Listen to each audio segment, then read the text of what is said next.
Hai Mira. Hai. Dengar cerita kamu ada program yang awal bulan 12 ni. Ya, betul ada. Nak interview sikit boleh? Boleh. Jom kita duduk. Okey Mira, terima kasih sebab sudi ditemu buat. Sama-sama.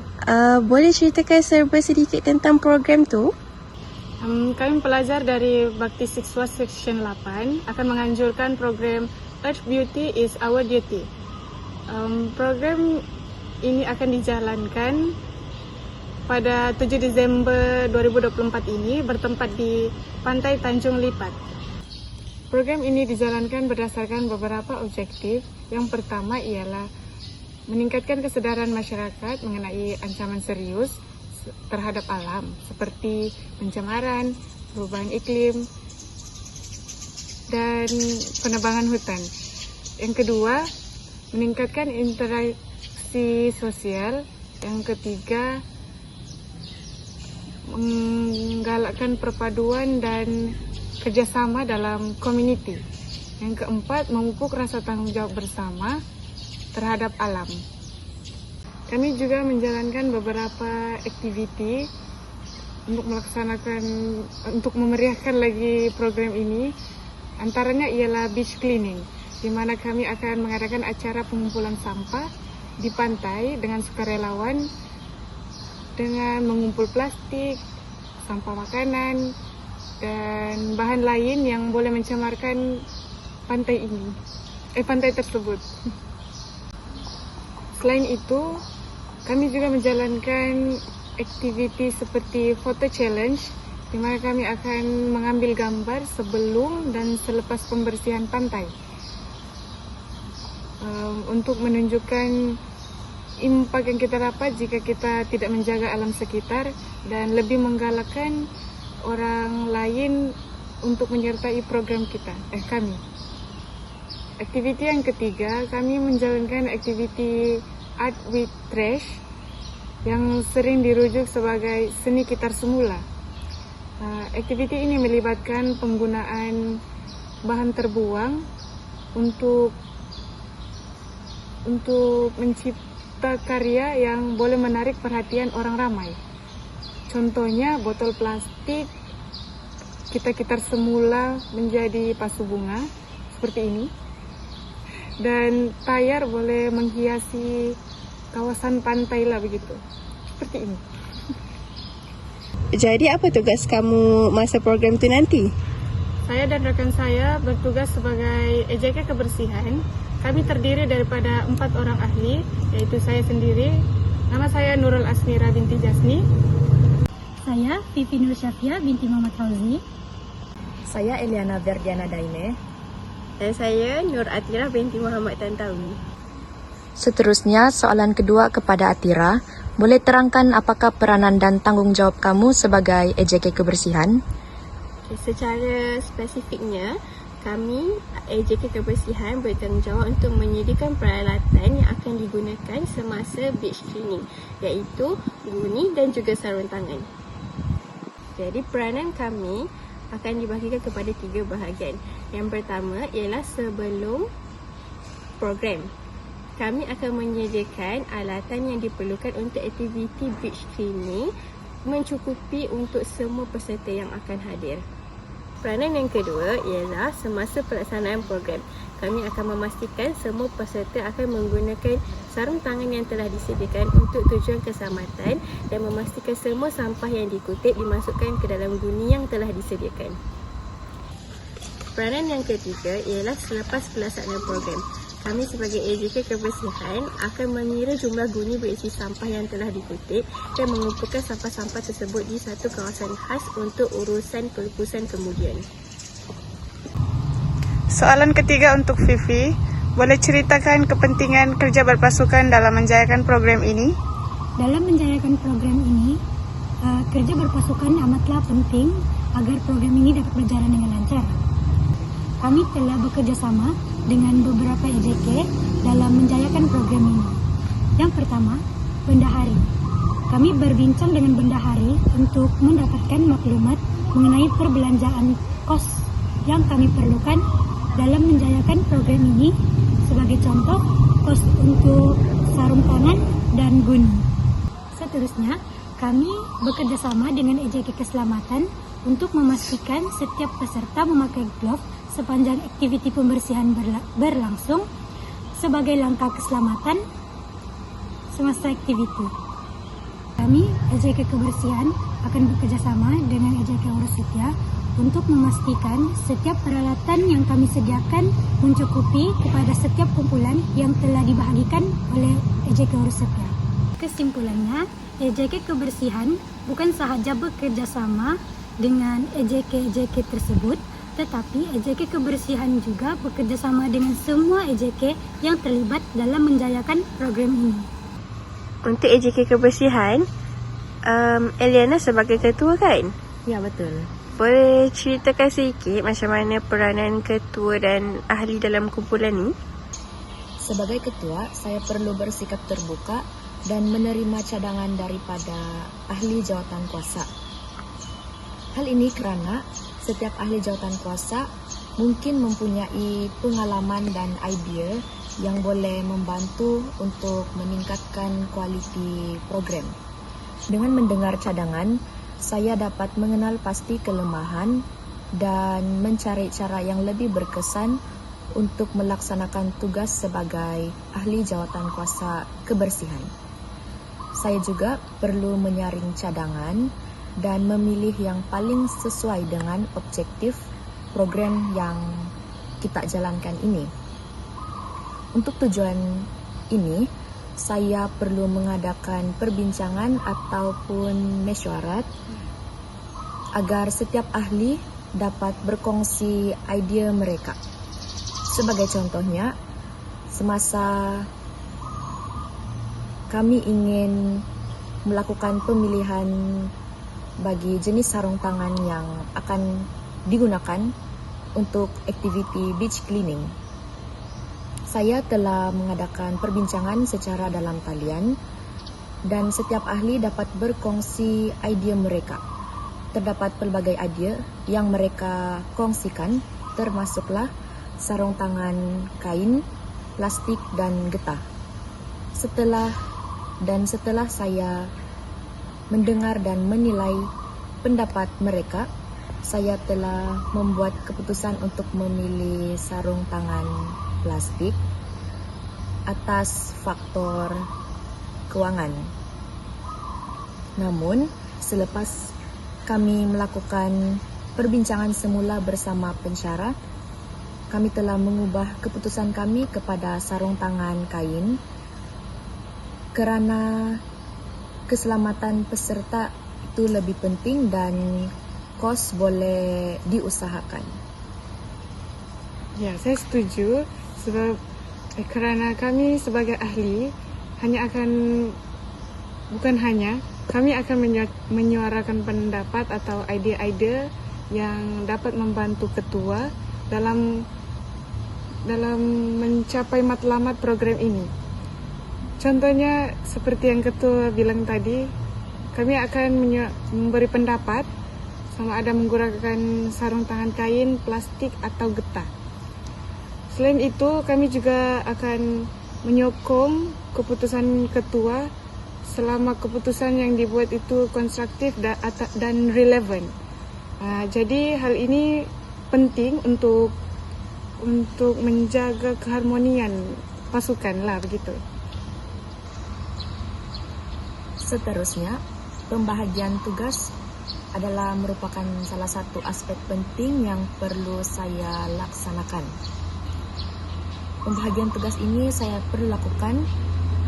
Pertama sekali, saya perlu mengenal pasti kemahiran dan keupayaan setiap ahli jawatan kuasa sebelum memberikan tugas kepada mereka, supaya tugas yang diberikan itu sesuai dengan kemahiran mereka. Sebagai contohnya, ahli yang berpengalaman dalam pengurusan sisa boleh ditempatkan di bahagian pelupusan, manakala ahli yang mahir berkomunikasi boleh diberi tanggung jawab sebagai penghubung dengan peserta. Betul. Kami sebagai ahli akan mengambil inisiatif untuk membantu ketua untuk dalam melaksanakan tugas-tugas yang sukar lah begitu. Akhir sekali, menyatu padukan ahli merupakan salah satu juga peranan yang penting untuk memerlukan saya menunjukkan kepimpinan yang baik dan empati.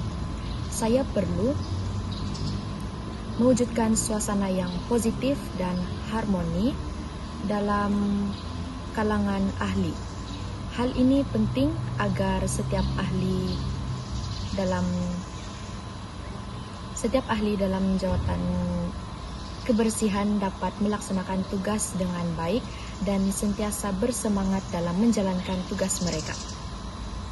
Sebagai EJK kebersihan, apakah cabaran yang Anda jangka akan Anda hadapi dan bagaimanakah cara penyelesaian yang Anda pilih untuk menghadapi cabaran tersebut? Sebagai EJK kebersihan, cabaran yang kami jangka akan hadapi ialah yang pertama, cabaran dari segi keuangan, di mana peruntukan yang terhad akan menyukarkan pembelian alatan. Lebih-lebih lagi, EJK lain juga turut memerlukan kos untuk menjalankan tugas mereka. Betul. Jadi sebagai langkah penyelesaian, apa yang kami ambil sebagai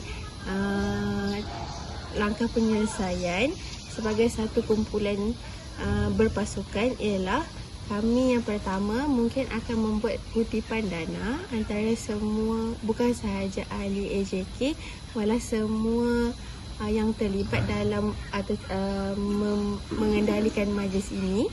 Dan juga langkah yang kedua yang mungkin kami ambil untuk selesaikan masalah ini adalah dengan mendapatkan tajaan daripada mana-mana badan kerajaan atau bukan kerajaan.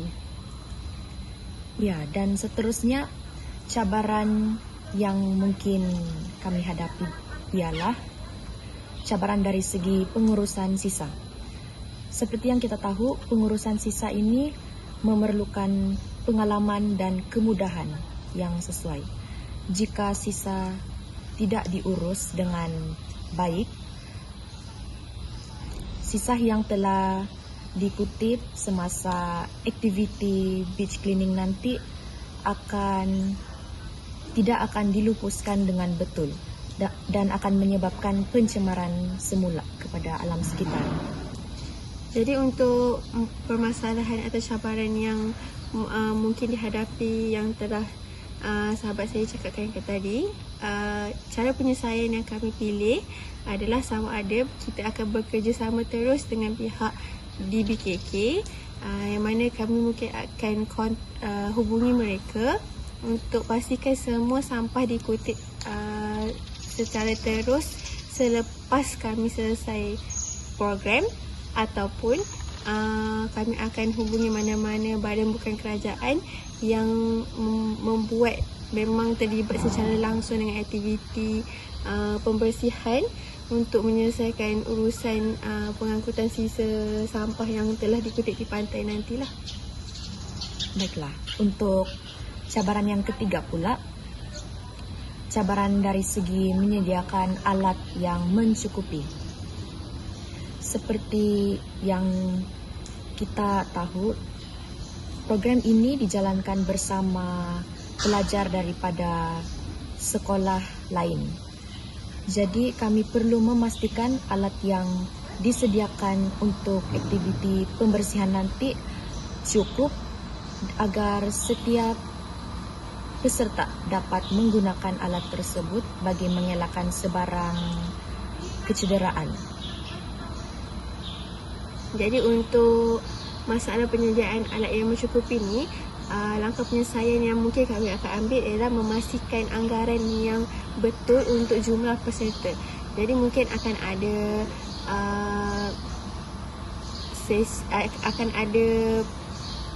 senarai nama peserta yang terlibat daripada pihak penganjur dan juga orang yang dijemput untuk hadir pada program tersebut lah. Jadi daripada senarai tersebut kami akan buat anggaran dan beli barang mungkin lebih sedikit daripada apa yang diperlukan supaya tidak akan timbullah isu barang ataupun alatan yang diperlukan tidak mencukupi. Dan akhir sekali, cabaran yang kami jangka akan hadapi ataupun kami telah hadapi pada masa sekarang ialah komunikasi dengan EJK lain, di mana timbul kekeliruan untuk pembahagian tugas. Dan apabila kekeliruan ini timbul, tugas itu mungkin akan bertindih dan terabai.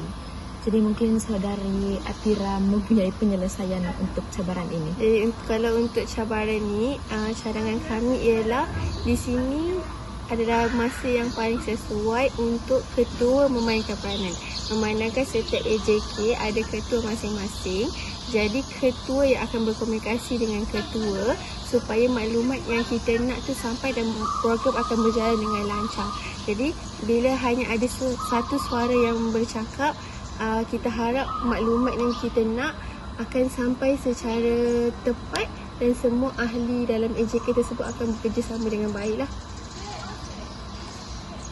Berdasarkan pendapat kamu, apakah ciri-ciri pemimpin yang baik yang kamu anggap penting dalam menguruskan program beach cleaning ini? Antara ciri-ciri pemimpin yang baik ialah pemimpin yang mampu mewujudkan komunikasi yang baik antara satu sama lain. Pemimpin yang boleh menyampaikan arahan atau mendengarkan dan menerima pendapat anggota lain dapat meningkatkan lagi motivasi ahli pasukan yang lain kerana idea mereka diterima dengan baik oleh ketua. Hal ini sudah pasti dapat menjamin keberkesanan program dengan adanya persefahaman. Selain itu, ciri-ciri pemimpin yang baik juga ialah pemimpin yang memiliki sifat keberanian. Keberanian penting untuk berani menyampaikan masalah yang perlu diatasi atau berani menghadapi situasi berbahaya. Contohnya, berani mengambil tindakan untuk membersihkan sesuatu kawasan pantai yang banyak serpihan tajam. Sudah pastinya dengan menggunakan peralatan yang telah disediakan untuk menjaga keselamatan diri. Bagi saya pula, ciri-ciri pemimpin yang baik ialah pemimpin yang bersikap terbuka. Hal ini kerana pemimpin yang bersikap terbuka akan menerima cadangan daripada setiap ahli dan tidak akan mengambil mudah cadangan-cadangan yang diberikan oleh ahli-ahli jawatan kuasa yang terlibat. Seterusnya, seorang pemimpin itu haruslah berfikiran kritis, di mana pemimpin tersebut perlu mengambil keputusan yang terbaik, terutamanya dalam menyelesaikan masalah dan konflik untuk melaksanakan program ini. Jika seorang pemimpin itu berfikiran secara kritis juga, keputusan yang terbaik dan program yang akan kami laksanakan ini berjalan dengan lancar. Pada pendapat saya pula, seorang pemimpin yang baik mestilah mempunyai ciri yang mana dia mempunyai visi yang jelas. Bila mana dia sebagai seorang pemimpin mempunyai visi yang jelas, dia akan tahu objektif kepada program tersebut dan dia akan berjaya memimpin ahli-ahli programnya untuk melaksanakan program tersebut mengikut objektif supaya program tersebut akan berjalan dengan lancar. Selain itu, seorang pemimpin juga mestilah mempunyai ciri fleksibel, yang mana dia sebagai seorang pemimpin mesti tahu untuk menyesuaikan diri dengan keadaan. Andainya berlaku sebarang cabaran, pemimpin tersebut mesti memimpin ahli pasukannya untuk menyelesaikan cabaran tersebut mengikut kesesuaian keadaan dan mengikut sumber yang ada pada masa itu. Pada pandangan saya, ciri-ciri pemimpin yang baik dalam konteks program batch cleaning ialah pemimpin yang mempunyai kesedaran terhadap alam sekitar. Hal ini demikian kerana apabila seorang pemimpin tersebut memahami dan mempunyai keprihatinan terhadap alam sekitar, program dapat dijalankan dengan lebih baik dan lebih teratur. Selain itu, pemimpin juga perlu mempunyai sikap bertanggungjawab. Hal ini kerana apabila seorang pemimpin itu mempunyai sikap tanggungjawab, setiap perkara yang dilakukan pada program akan dapat dikelola dengan baik kerana pemimpin tersebut mempunyai rasa tanggungjawab untuk menjadikan program tersebut berjalan dengan lancar.